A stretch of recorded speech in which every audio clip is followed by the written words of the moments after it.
Good evening and welcome to the special edition of RFL. I'm Andrew Whitman in tonight for Richard French. As you know from looking out the window, a nor'easter continuing to pound our area. It is the fourth we have seen in as many weeks. Over the next hour, we're going to visit several communities across our region. We're going to speak to one of the power companies to check on whether this storm is as bad, at least from an outage standpoint, as the last one was. We're also going to update you on the roads, the rails, and much, much more.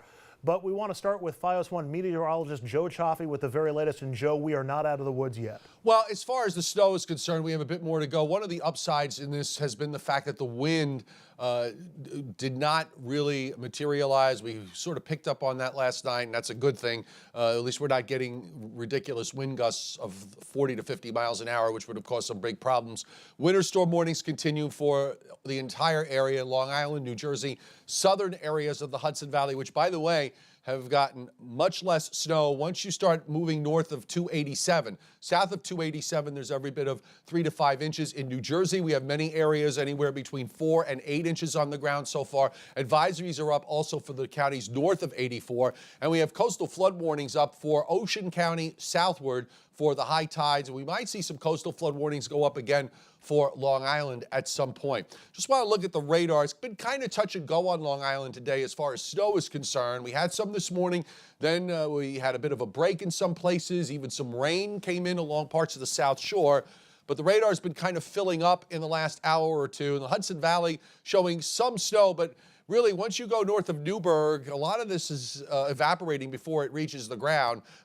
Might pick up a little bit. North Jersey seeing bands of moderate snow in the darker blues in and around Newark, down through Essex and Union counties, back up into parts of Bergen County, and also even into the northwestern counties, we're seeing some heavy snow. It's central and south Jersey, Monmouth Ocean counties, particularly in Ocean County, along and just west of the Garden State Parkway. It's been snowing very hard in the last few hours. And this covers all of South Jersey, and we still have it backing westward into Pennsylvania. So this upper air storm is spinning around. The coastal low, the surface low is right in there where you see that little curl. And overnight, it's only going to very, very slowly inch out to the northeast, which means weather conditions will not improve until maybe very late tonight or right before the beginning of the morning commute on Thursday. Andrew. So what we're seeing out the window, that's not it. There is more to come, you're saying, all through the overnight. Some folks are seeing it snowing rather steadily and hard. Other folks are seeing not much. There will be some more bands of heavy snow coming in, and some will see heavier snow and some not so much. All right, FiOS 1 meteorologist Joe Chaffee will check back in with you later on in the program. Joe, thanks. Meanwhile, FiOS 1's Ray Ramundi is at our storm desk tonight. He is tracking power outages and more. What's the latest, Ray? Well, Andrew, despite the storm gaining power into the late afternoon and evening hours, surprisingly, the power outages haven't been as significant across our area. At this moment, it seems like the airports have been affected the most. But tonight, the power outages may rise as we expect more snowfall as the skies become dark. Let's begin with the airports, and we start at Newark Airport, where they've had 900 plus flight cancellations throughout this winter storm day. Right now, 970 cancellations reported by FlightAware at this hour. At JFK, 600 plus cancellations have been reported throughout this storm day. And LaGuardia has canceled flights for the rest of the evening. As you see, they reported close to 900 cancellations today. To the power outages now, and we begin in New Jersey. Earlier in the day, PSEG was reporting 100 outages. Those numbers at this 5 o'clock hour increasing significantly. PSE&G now reporting 548 outages. JCP&L now has 826 customers in the dark, and minimal outages for Orange and Rockland. To Long Island, where PSEG Long Island has also reported minimal outages. As of right now, only 16 outages reported. The number of outages there on Long Island have not peaked above 40 throughout this Wednesday. And finally, to the Hudson Valley, where just days ago, the region was hit hard with power outages. Tonight, Con Ed only reporting 2 people without power at this hour. Orange and Rockland has 4 in the dark tonight. NYSEG with no outages reported, but this is interesting. Central Hudson now reporting 75 without power tonight. The utility company hasn't reported outages until now. Although the snowfall hasn't been as significant during the morning and afternoon hours, don't be fooled. As we just heard from Joe, more snow is falling into the evening and late night hours, which means the potential for power outages may rise. The utility companies are urging residents tonight to beware, but they add they have crews standing by to respond quickly, Andrew. All right, Ray Ramundi, thank you very much. Those numbers surprisingly low. That will probably be good news for our next guest. Westchester County once again getting hit hard and dealing with power outages. County Executive George Latimer has been a vocal critic of the power companies as tens of thousands of his constituents were without power for several days after the last storms. He even called for the heads of Con Edison and NYSEG to step down. The county executive joins me now, and we thank you for a few minutes on a very busy day for you. Andrew, good to be with you today. Let's start with how we're doing in the county right now. And Westchester, for people who aren't in other parts of our region, very diverse from the city to the northern edge. So how are we doing in terms of snowfall? How are we doing in terms of people getting around? Well, so far it's turned out to be very good for the reasons that you've reported in the weather program. This was a later starting storm than was originally anticipated. We thought we were going to see snow overnight last night. We thought that initially the morning commute would be difficult. As it turned out, neither the morning nor the evening commute was particularly difficult, and that's good.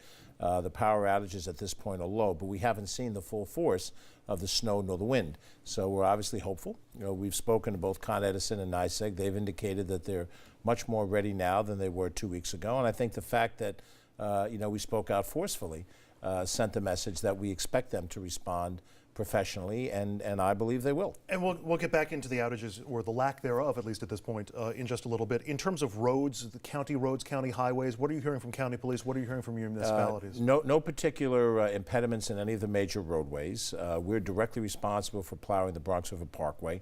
Throughout most of the day, the amount of accumulated snow was fairly small. You kept sort of blacktop on most of the roads, 287, the different roads that I traveled on.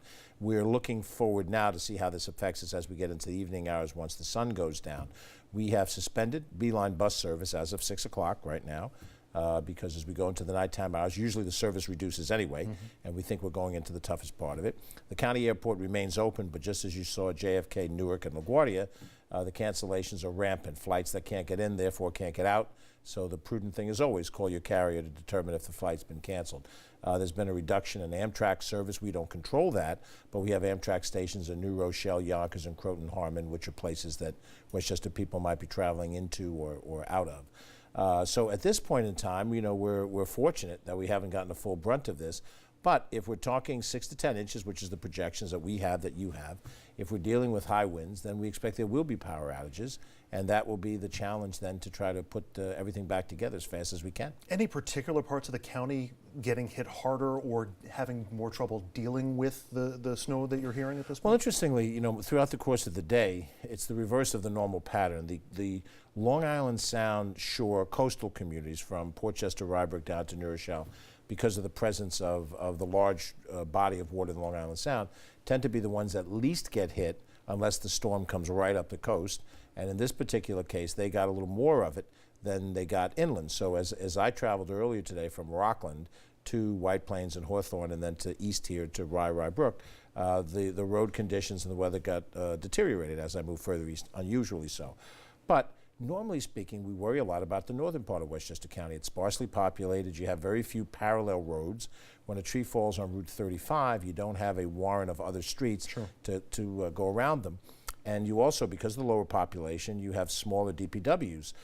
Yonkers and Mount Vernon, New Rochelle, the big cities have bigger, more robust DPW staffs. And so if they get 35 outages, they can respond to them quicker than 35 outages in a town the size of Pound Ridge. So all of these things are working in some kind of balance. Our Emergency Operations Center in Hawthorne remains open as we speak here in the 6 o'clock hour. The purpose of that is to try to coordinate between different entities like the utilities and other groups. So we're hopeful because we haven't seen the full brunt of the storm yet. Let's talk about the power companies now. And you were excoriating them after the last storms, and as did Richard French from this seat on several successive nights following the last storm. Have they indicated to you any change in their preparations? Do you get the sense that they are better prepared for this storm than they were for the previous ones? I do, and I think the fact that we spoke up forcefully mattered. When we had an accumulation of almost 6 municipal officials the Friday after my comments on Wednesday, when I was very upset about the way they responded, they see that this is not just an individual that's angry. This is the face of Westchester County. There are numerous people, hundreds, arguably thousands of people, that were affected by this, and they were angry, and we channeled that very, very honestly and very straightforwardly. Now, a couple things happened. Number one, many of the mutual aid crews that have come in from out of state are still here. Still see them at Playland queued up, which means there are more crews ready to go to deal with the problem on a moment's notice. That's an improvement over 2 weeks ago. I think we were very clear that the communication system was deficient, and they've indicated that they've looked at both the website and the way they handle robocalls, and they intend for that to work more accurately as we go forward. We'll find out over the next 24, arguably 48 hours. But they've indicated that they've had that. I've had outreach from some of the people that I was very highly critical of, and I didn't do it just to be mean-spirited or critical, but there's a reality in everything. There's a reality in your business. The ratings you get matter in terms of who is on camera. In my business, we have elections, and they're very severe yeses or nos, and incumbents lose. And I wanted to make sure that the utilities understand there is a reckoning as well. I think the message was delivered effectively. You heard the governor today earlier talk very straightforwardly, and he has the power to execute some of these things, whether it's the lease or the certification of the different companies, and also the PSC fining mechanism. And despite all that setup, it's still these two faces that are the ones who are talking here tonight in this position. I'm curious, we're not there yet, but in the last storm, you were using the county center as a shelter or a warming center during the day. Obviously, we saw from the power outage numbers, we're not there yet. We don't have anywhere near that volume of families that are out of power right now. Is the county prepared with assistance? And if so, what kind of assistance, if and when it becomes necessary? Well, certainly the county center, which we used as a warming center in the last situation, we were prepared to use it as an overnight shelter. We did not get the demand for it, and so therefore we didn't feel that there was that urgency. People had decided either shelter in place, shelter with a relative. If they had access to go to a hotel, they made those decisions. Some of the warming centers around the county, particularly in the northern part of the county, Somers, North Castle, and so forth, were well used. I did a tour of them during that period of time. Some of the ones in the southern part of the county did not have the same response. So we make it available. And we will, depending on what the aftermath of the storm is. If we see a high number of power outages, then I suspect we'll do that again, and that's at least there for people if they need it. Now, a warming center, somebody will say, well, I don't want to sit in a community center all day long. Well, you charge up your phone, charge up your various equipment. We're not saying you're going to sit there for your greater enjoyment. This is because you have no power at home and you want to stay warm. And if you've decided to shelter it out at night, at least you can get a certain amount of relief from that by being at a warming center, even if the warming center closes at 9 o'clock or 10 o'clock at night. You know, the thinking about the power grid and how power gets, from these trunk lines to people's individual homes, it's a complicated series of connections that go far beyond people's homes or people's blocks that they don't necessarily see. Do you know if Con Edison and the other utilities were able to fix the problems that were further removed from people's homes?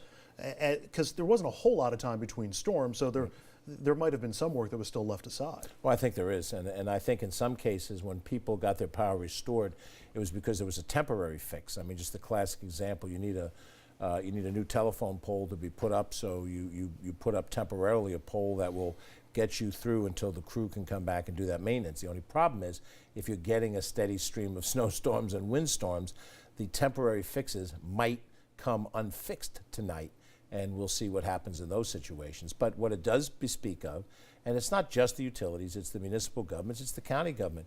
We need to make sure that we're doing the right repair and maintenance on an ongoing basis.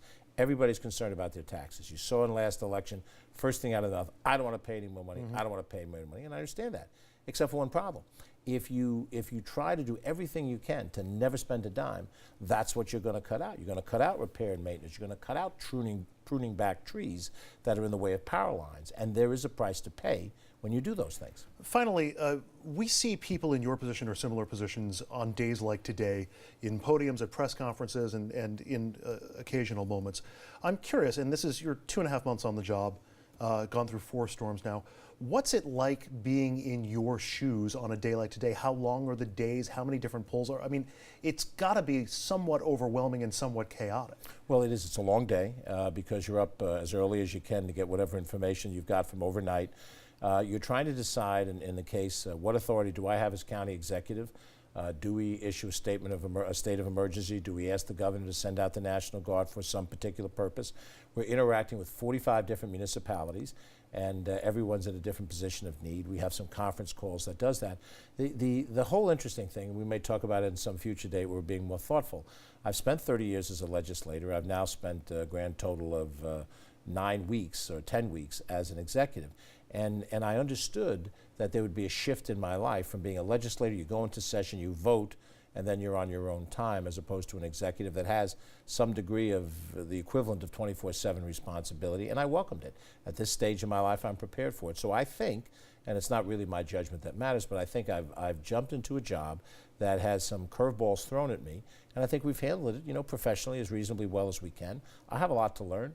Our team that's new has a lot to learn, but I don't think you have the sense that, oh my God, these people have no idea what they're doing after 3 months, that we're trying very hard. And not just in the area of handling of these crises that have come up with weather, but a host of other policy issues, all of which will be tested not just in 3 months, but for the totality of 4 years. And you feel like your response in the counties, I mean, the county has the infrastructure that's in place, and a lot of the staff members stay over from one administration to the next. I guess, do you feel like your learning curve is getting better on these things as you go through them? I think so, but there's still a learning curve. And I'm humble enough to understand that there's much that I don't know about how different elements operate. Here we are during the wintertime period. When we get to the summertime period, there'll be a host of other problems. During the spring, we may have flooding issues. There's a host of things yet ahead. So we're just trying to do our job every day as best as we can. Well, best of luck for you and for the rest of the county, and hopefully we're all able to get some rest tonight. So thank you very much for a few minutes. Really appreciate it. Westchester County Executive George Latimer, thank you very much. We'll take a quick break. When we come back, we're going to head over to the Jersey side and check on conditions in the Garden State, including an update from the power company there.